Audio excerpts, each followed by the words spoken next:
Berjumpa kembali bersama saya Yosi di acara review dan outlook Okta Investama Berjangka.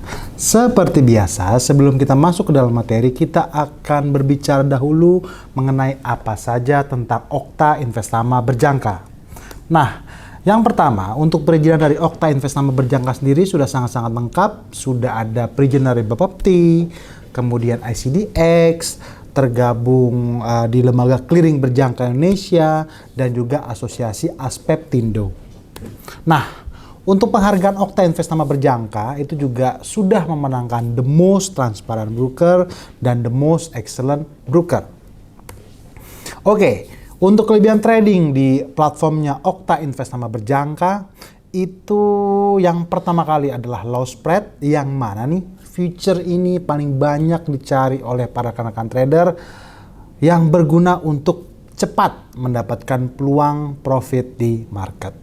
Kemudian low commission, charge commission pun juga sangat-sangat minim, dan free swap. Nah, kalau bicara free swap, ini nih merupakan salah satu unggulannya platform MT5 Okta Investama Berjangka. Sedari awal traders itu membuka account sampai dengan seterusnya itu betul-betul free swap. Kemudian proses withdrawal itu juga sangat cepat dengan mengikuti jam lokal Bank Nasional. Dan yang terakhir, ada program unggulan dari Okta Investama Berjangka yaitu Okta Vaganza, yang mana dari tradingan yang terbentuk akhirnya menjadi lot. Dari lot itu akan ditukarkan menjadi poin, dan dari poin itu dapat ditukarkan langsung menjadi hadiah-hadiah berupa voucher belanja, kemudian emas 5 gram, emas 10 gram, motor, kemudian sampai yang tertinggi adalah mobil listrik. Kemudian untuk media sosial Okta Investama Berjangka itu juga ada banyak. Yang pertama kali itu adalah www.okta.co.id website, kemudian Facebook, kemudian Instagram, kemudian YouTube channel, Twitter, dan juga TikTok. Tetapi kalau untuk Telegram, kita tidak mengabsorb Telegram berdasarkan Okta Investama Berjangka. Oke, tanpa melupakan disclaimer materi ini hanya bersifat informatif untuk referensi dan seterusnya. Ya, sekarang kita mulai masuk ke dalam materi. Kita akan review dulu apa saja yang menjadi penggerak market di sesi pekan kemarin, karena bisa jadi apa yang terjadi di pekan kemarin itu akan merupakan faktor penentu atau lanjutan di pekan yang berjalan sekarang. Yang pertama kali itu di hari Senin itu ada testimoni daripada Jerome Powell yang akhirnya menekankan atau mengatakan disinilah akhirnya bagus untuk pergerakan greenback secara keseluruhan, yang mana Jerome Powell mengatakan bahwa target menuju inflasi 2% memang sudah arahnya ke sana. Tetapi kalau untuk penurunan suku bunga Fed atau suku bunga Bank Sentral Amerika Serikat tidak perlu menunggu target inflasi 2% benar-benar tercapai. Nah, inilah yang betul-betul diambil sama pelaku pasar bahwa tensi ini baik atau bagus untuk greenback. Kemudian di sesi hari Selasa itu ada rilis data inflasi untuk Kanada, yang mana untuk CPI month to month itu mengalami penurunan dari 0,6% menjadi 0,1%. Kemudian median CPI itu juga terjadi penurunan dari 2,7% menjadi 2,6%. Kemudian trend CPI dari 2,9% tetap dirilis netral menjadi 2,9%. Nah, secara keseluruhan data-data inflasi daripada Kanada ini jelek dikarenakan kita lihat tadi barusan data-datanya itu cenderung menurun. Nah, inilah yang saya maksud kenapa sometimes kita juga harus flashback kepada apa yang terjadi di pekan kemarin. Karena di pekan ini akan ada keluar rilis data suku bunga daripada negara Kanada, yang bisa jadi kemungkinannya itu akan menurun. Nah, inilah yang dapat dikatakan sejalan dengan rilis data inflasinya yang kita lihat sama-sama itu terjadi penurunan dari 3 yang tadi, ditambah dengan pengumuman suku bunga yang mungkin akan terjadi di pekan ini menurun, disitulah kemungkinan USD terhadap Kanada akan terjadi pergerakan naik ke atas. Oke, kemudian kita lanjutkan untuk core retail sales daripada Amerika Serikat itu terjadi peningkatan dari 0,1% menjadi 0,4%, sementara retail sales month to month itu dirilis menurun 0,3% menjadi 0%. Nah, untuk sesi Rabu itu ada inflasi daripada New Zealand yang dirilis menurun 0,6% menjadi 0,4%. Untuk inflasi daripada Inggris itu juga dirilis menurun, dirilis tetap dari 2% menjadi 2%. Tapi dapat dikatakan bahwa akhirnya terjadi penurunan dikarenakan inflasi daripada New Zealand sendiri itu dirilis menurun. Kemudian di sesi Kamis itu ada sepaket ketenaga kerjaan daripada Australia. Employment change kita lihat sama-sama 39 meningkat menjadi 50, kemudian unemployment rate-nya itu dari 4% menjadi 4,1%. Nah, inilah yang akhirnya diambil sama para pelaku pasar, di mana unemployment rate-nya itu meningkat berarti jelek untuk mata uang Aussie. Disitulah akhirnya pada sepekan kemarin terjadi penurunan pada New Zealand, terjadi penurunan pada Aussie. Kemudian di sesi hari Kamis masih berlanjut untuk primadonanya, itu ada pengumuman suku bunga daripada Uni Eropa yang akhirnya dirilis tetap dari level 4,25% menjadi 4,25%. Nah, secara normal nih, kalau terjadi kenaikan suku bunga akan berdampak positif bagi mata uang di negara tersebut. Tetapi kalau dirilisnya netral atau tetap atau mungkin bahkan terjadi penurunan suku bunga bank sentral, maka akan terjadi pergerakan negatif bagi mata uang negara tersebut. Nah, dalam hal ini Uni Eropa itu akhirnya dirilis tetap. Disitulah akhirnya mata uang euro itu mengikuti tetangga-tetangganya yang western, yaitu Australia menurun, New Zealand menurun, dan mata uang euro akhirnya dirilis juga menurun di sesi perdagangan hari Kamis. Nah, pada saat hari Jumat kita lihat sama-sama retail sales daripada Inggris itu juga sangat-sangat menurun tajam dari level 2,9% menjadi minus 1,2%. Itu penurunan yang sangat-sangat luar biasa dikarenakan penurunan tersebut sebesar 4,1%. Kemudian di Kanada itu juga terjadi penurunan juga yang sangat signifikan dari 1,7% menjadi 1,3% atau terjadi penurunan sebesar 3%. Retail sales untuk month to month itu juga dirilis dari zona positif ke zona negatif dari 0,6% menjadi 0,8%. Lagi-lagi jelek atau tidak bagus untuk Canadian dollars. Itulah sebabnya untuk Canadian dollars kemarin juga beranjak terus naik selama sepekan. Oke. Sekarang kita beralih ke Wall Street. Wall Street itu ditutup melemah di akhir perdagangan akhir pekan dengan 3 indeks utama itu mengalami pelemahan. Hal tersebut terjadi karena kekacauan yang berkepanjangan terkait dengan gangguan informasi teknologi global yang disebabkan oleh kesalahan perangkat lunak menambah ketidakpastian pada pasar yang sudah cemas. Jadi ya memang sepekan kemarin itu ada momen yang menarik, bukan yang menarik sih sebenarnya, mengkhawatirkan. Jadi serentak secara global atau secara dunia, itu dunia pelayanan transportasi, tiketing, kemudian juga ke arah dunia keuangan yang menggunakan platformnya Microsoft itu tiba-tiba terjadi hang sehingga terjadi blue screen pada layar monitor. Nah, disitulah akhirnya terjadi delay pesawat, kemudian pembelian saham juga menjadi terganggu. Nah, itulah yang menyebabkan Wall Street, terutama saham-saham pendukung teknologi daripada Microsoft, itu mengalami penurunan yang tajam. Nah, Indeks Dow Jones itu ditutup turun 0,93%, S&P 500 itu melemah 0,71%, dan Nasdaq itu juga melemah 0,81%. Di antara 11 sektor pada indeks S&P 500, sektor energi yang mengalami penurunan paling besar. Dikarenakan memang pada sepekan kemarin untuk harga minyak pun itu juga terjadi penurunan yang tajam, sudah menembus support psikologis utama di angka $80 per barrel, dan pada saat kita berkomunikasi sekarang itu harga minyak sekarang sedang bertengger di area $78 per barrel.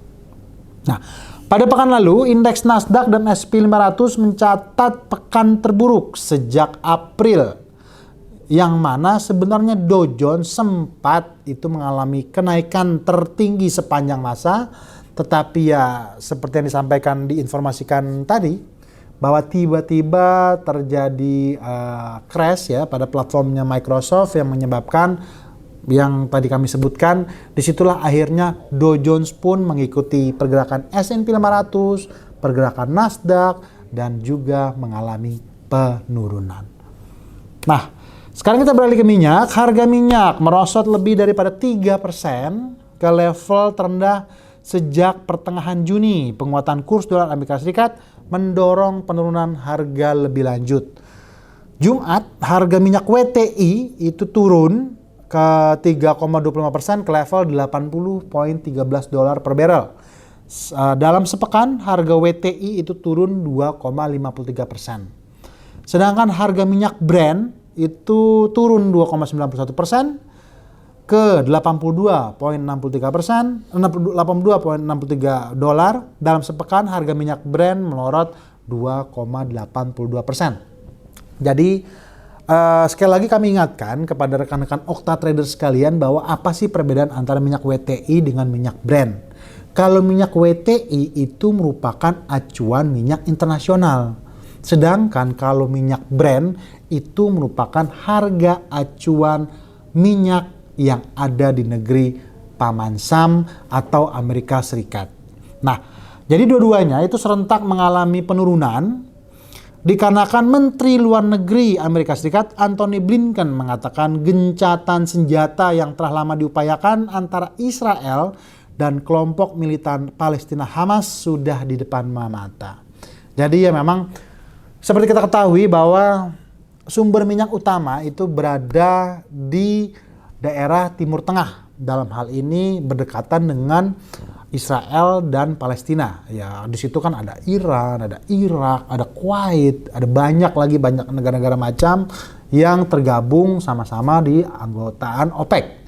Nah, kalau terjadi gencatan senjata antara Israel versus Hamas, diamini nih akan bahwa distribusi minyak dari Timur Tengah untuk secara global itu akan kembali normal. Tetapi jangan lupa, rupanya pada saat hari Minggu kemarin, pada saat kita sedang libur, mau nggak mau ternyata ada serangan daripada Israel ke Houthi Yaman yang menghancurkan salah satu pelabuhan di Yaman. Sementara Yaman juga menyerang lagi ke Israel. Jadi ya memang bicara perang ini memang nggak ada kesudahan ya. Sementara ini ya Rusia Ukraine belum selesai. Oke lah, let's say katakan Israel versus Hamas sudah mau selesai nih. Tetapi timbul lagi Israel versus Yaman. Nah, inilah yang nanti kita lihat sama-sama apakah terjadi gejolak politik yang besar akibat kedua negara tersebut, karena toh pada dasarnya antara Israel dengan Yaman itu juga jaraknya cukup jauh, sekitar ya katakanlah 1000 km lebih. Tetapi ya kalau udah saling rudal itu ya nggak lucu juga gitu loh. Oke, kemudian kita beralih ke emas. Harga emas memperbarui rekor tertinggi pada pekan kemarin, tetapi setelah menyentuh rekor tertinggi baru atau biasa disebut dengan all time high, harga emas turun dalam 3 hari perdagangan berturut-turut. Nah, disinilah serunya. Memang emas itu kalau terjadi geopolitik itu biasanya akan langsung melonjak tajam. negara-negara maupun investor maupun trader itu akan berbondong-bondong, berduyun-duyun memegang emas. Sampai harga emas itu di pekan kemarin sempat menyentuh level tertinggi sepanjang masa di angka 2.484 per troy ounce. Tetapi setelah menyentuh harga tertinggi sepanjang masa tersebut, disitulah akhirnya harga emas mengalami koreksi atau penurunan sampai menyentuh di sesi hari Jumat itu di area 2390-an atau sudah turun almost nyaris $100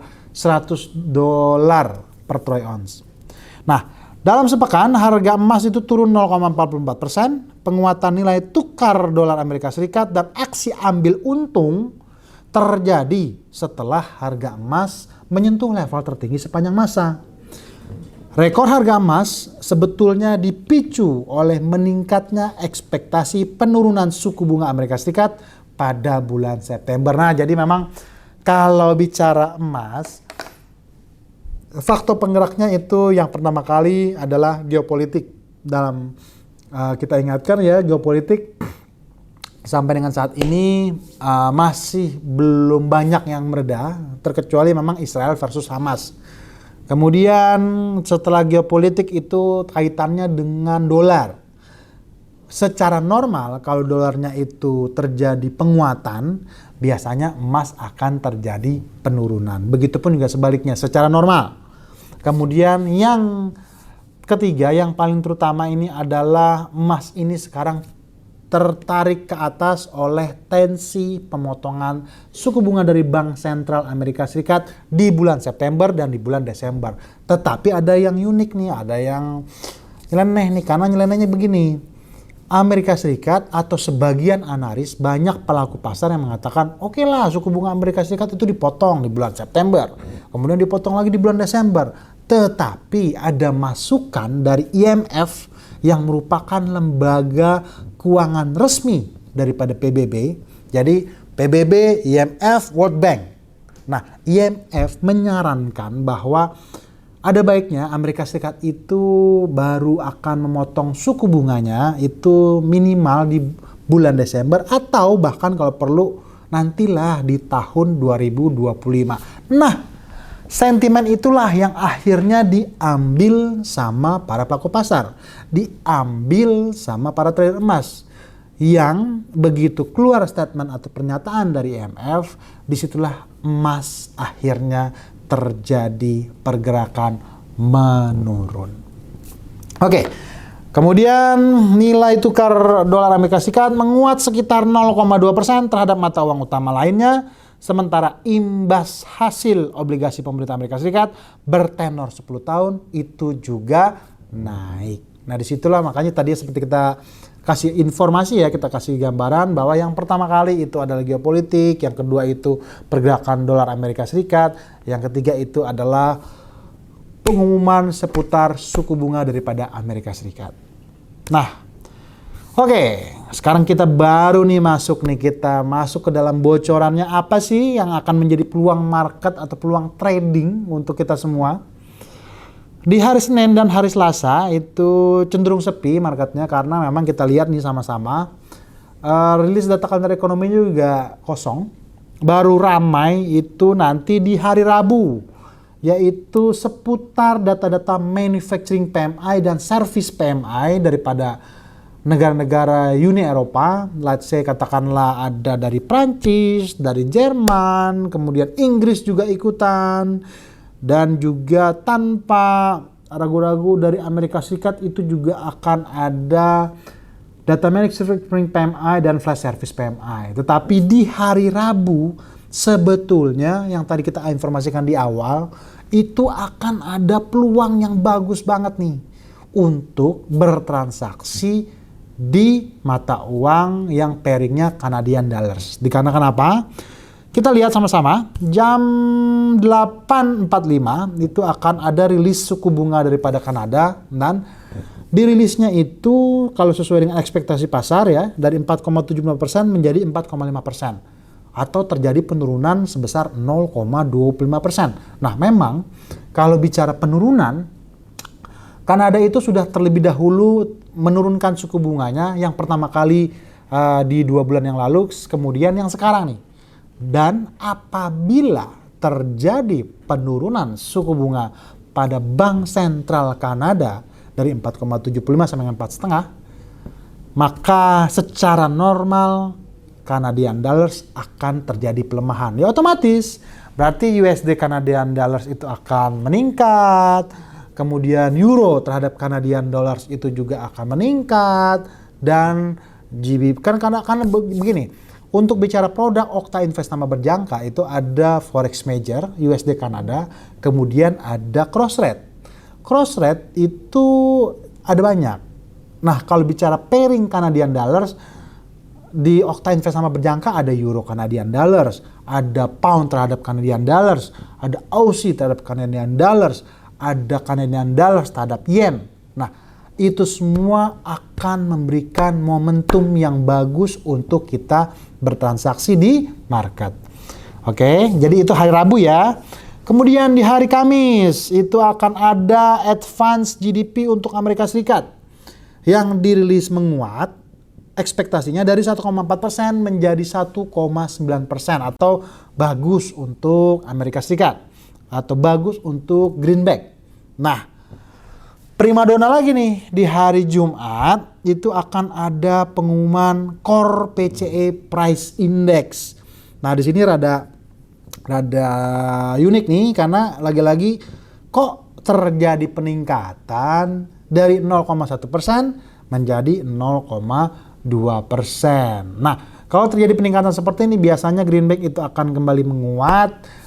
Kalau terjadi penguatan, nah bagaimana nih dengan ekspektasi pemotongan suku bunganya? Bisa-bisa mundur lagi dong, ya kan? Nah, jadi jadi untuk sepekan ini, saya ulangi lagi, momen untuk bertransaksi di market itu akan betul-betul terbuka lebar di hari Rabu untuk segelintir data untuk manufacturing dan service PMI, kemudian suku bunga Kanada, kemudian di hari Kamisnya itu GDP daripada Amerika Serikat, kemudian hari Jumat itu akan ada Core PCE Price Index daripada Amerika Serikat.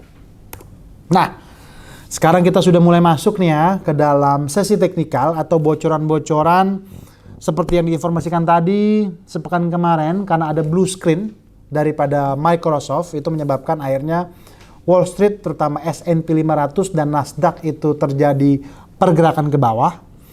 Yang mana untuk Nasdaq itu level supportnya kita lihat sama-sama. Kita besarin biar terlihat jelas. Sebentar ya.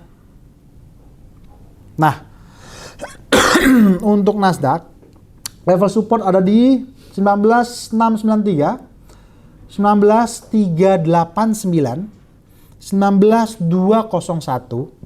Kemudian 19.049 dan yang terbaik itu berada di level 18.897. Itulah yang merupakan area-area untuk melakukan buy yang bagus, buy yang optimal tanpa melupakan disclaimer otomatis. Karena area-area tersebutlah yang kami pandang itu merupakan level support atau level buy yang bagus untuk Nasdaq. Kemudian kita berlanjut. Untuk S&P 500 itu juga karena blue screen yang terjadi di pekan kemarin itu juga menyebabkan terjadi pergerakan penurunan atau koreksi. Di sinilah levelnya support atau level yang bagus untuk melakukan buy ada di 5553, 5526, 5501 itu merupakan support psikologis utamanya. Kemudian 5450, 5418, 5392 hingga 5366. 5366 merupakan support psikologis utama untuk melakukan buy pada S&P 500. Oke, sekarang kita lanjut. Nah, karena pekan ini akan ada momen untuk Canadian dollars seperti yang tadi kita informasikan tadi ya. Untuk Canadian dollars, nah kita lihat sama-sama itu betul-betul ada trend channel yang atas itu merupakan area resisten, sedangkan yang bawah itu merupakan area support. Pada saat ini, seperti yang kami informasikan tadi, terjadi pelemahan pada Canadian dollars yang menyebabkan USD Kanada itu terjadi pergerakan ke atas atau gejolak ke atas, yang mana nih kalau terjadi true breakout pada trend channel tersebut, dapat dikatakan bahwa USD Canadian dollars itu akan terus merangsek ke resistance berikutnya yang berada di level, kita lihat sama-sama. Nah, yang pertama itu adalah 1.3754, 1.3793, 1.3817, dan yang terakhir 1.3837. Nah, itulah kita lihat ya secara besar itu dapat dikatakan bahwa inilah untuk USD Kanada kalau tidak berhasil true breakout, dapat dikatakan USD Canadian dollars akan terjadi kembali pergerakan koreksi. Tetapi ya kalau dia berhasil true breakout, maka biasanya nih secara normal area resistance atau trend channel inilah yang menjadi dia menembus, dia akan menjadi level supportnya justru. Oke, sekarang kita lanjut ke bocorannya Aussie. Nah, Aussie sedang terjadi pergerakan penurunan, sementara ini tertahan betul di support Fibonacci 61.8%. Ada di 0.6660. Pergerakan penurunan selanjutnya atau level support untuk melakukan posisi buy adalah di posisi 0.6627, 0.6600, 0.6575, 0.6522, 0.6490, 0.6464, dan yang terakhir itu adalah 0.6437. Nah, itulah merupakan area-area target koreksi, tetapi sementara sih yang menjadi support utama sebetulnya ada di 0.6627 sampai dengan 0.6600. Oke, sekarang kita berlanjut ya. Tadi itu bocoran untuk USD Kanada, jadi kami tekankan lagi, kami ingatkan lagi peluang menarik nih rekan-rekan traders, okta traders sekalian untuk bertransaksi di USD Canadian dollars itu untuk forex major, kemudian cross rate-nya ada euro terhadap Kanada, pound terhadap Kanada, Aussie terhadap Kanada, Kanada terhadap yen, dan macam-macam. Itu ada semua di platform NT5-nya Okta Investama Berjangka. Oke. Untuk support dan resisten komoditas, untuk minyak, karena pernyataan Blinken tadi yang kita lihat sama-sama, sekarang sedang terjadi koreksi penurunan atau penurunan, tetapi ya memang kalau minyak sih nggak pernah bosen-bosen tuh kita sampaikan kepada rekan-rekan traders, bicara main minyak atau trading minyak itu sementara enak. Karena apa? Di area 85 sampai 90 bagus untuk sell. Kemudian di area 70-an sampai dengan 60-an itu bagus untuk buy. Nah, begitu minyak menyentuh level tertinggi di 84 atau almost mengenai 85, disitulah harga minyak akhirnya terjadi pergerakan koreksi atau turun. Dan seperti yang saya sampaikan tadi barusan, harga minyak itu sekarang sedang berada di level 78-an.